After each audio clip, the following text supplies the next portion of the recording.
নমস্কার, আশা করি সবাই ভালো আছেন। দেখুন আজকে আমি কুলেখাড়ার জল বানানোর রেসিপি নিয়ে এসেছি।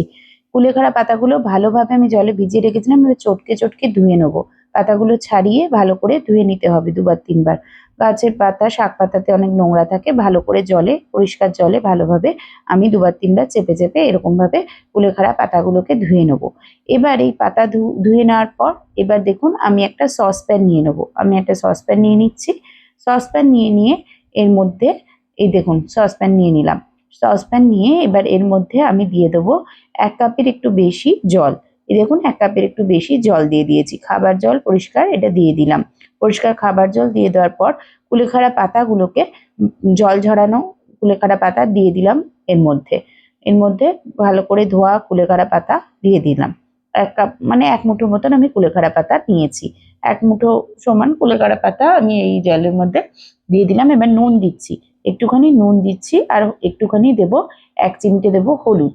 নুন হলুদ দেওয়ার ফলে কি হবে, কুলেখাড়ার যে একটা বাজে গন্ধ সেই গন্ধটা কিন্তু চলে যাবে। এই দেখুন ১ চিমটে আমি হলুদ দিয়ে দিলাম। হলুদ দেওয়ার পরে এবার এই কুলেখাড়ার পাতা সহ এই জলটাকে আমি গ্যাসে ট্রান্সফার করে দেবো।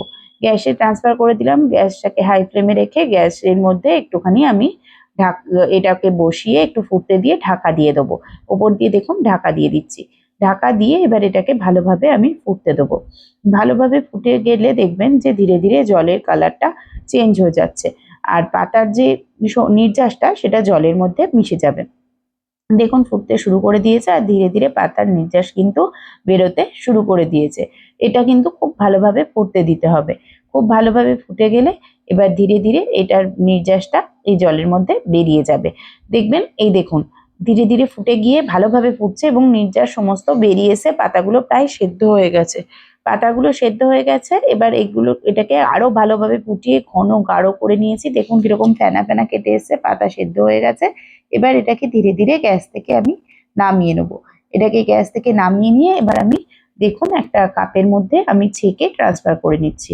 কাপের মধ্যে ছেঁকে আমি এর জলটাকে দিয়ে দেবো আর পাতাগুলোকে ছাঁকনিতে নিয়ে খুব ভালোভাবে আমি চটকে দেবো। দেখুন আমি জলটাকে ট্রান্সফার করে দিলাম। পাতাগুলো রয়েছে, পাতাগুলোকে এবার আমি চামচের সাহায্যে নিয়ে খুব ভালোভাবে এটাকে চিপে চিপে এটার নির্যাসটাকে যতটা পারবো বের করে নেবো। দেখবেন আমি লাস্টে একদম একদম ছিবড়েটা খালি পড়ে থাকবে। দেখুন আমি কিভাবে করছি এটাকে। এবার আমি চামচ দিয়ে দেখুন এটাকে খুব ভালোভাবে চিপছি। এখন গরম আছে বলে চামচ দিয়ে চিপছি। এরপরে হাত দিয়ে চিপে আমি ভালো করে এটাকে একদম যতটা পাতার রস বার করা যায় ততটা পাতার রস আমি কিন্তু এর ভেতর থেকে বার করে নেব। ভালোভাবে এবার ঠান্ডা হয়ে গেছে। এবার দেখুন জলটা আপনাকে দেখিয়ে দিই। ঠিক এরকম কালারের একটা জল তৈরি হবে। এই জলটা যদি আপনি খান আপনার হিমোগ্লোবিন লেভেল কিন্তু খুব ভালোভাবে ন্যাচারালি বেড়ে যাবে। দেখুন পাতাটা একদম আমি চিপে চিপে কিরকম পাতার যে এরকম ছিবড়ে হয়ে গেছে, পুরো নির্যাসটা চলে গেছে। জলের মধ্যে পুরো নির্যাস মিশে গেছে। এইভাবে আপনারা কুলেখাড়া খেলে হিমোগ্লোবিন খুব তরতরিয়ে বাড়বে।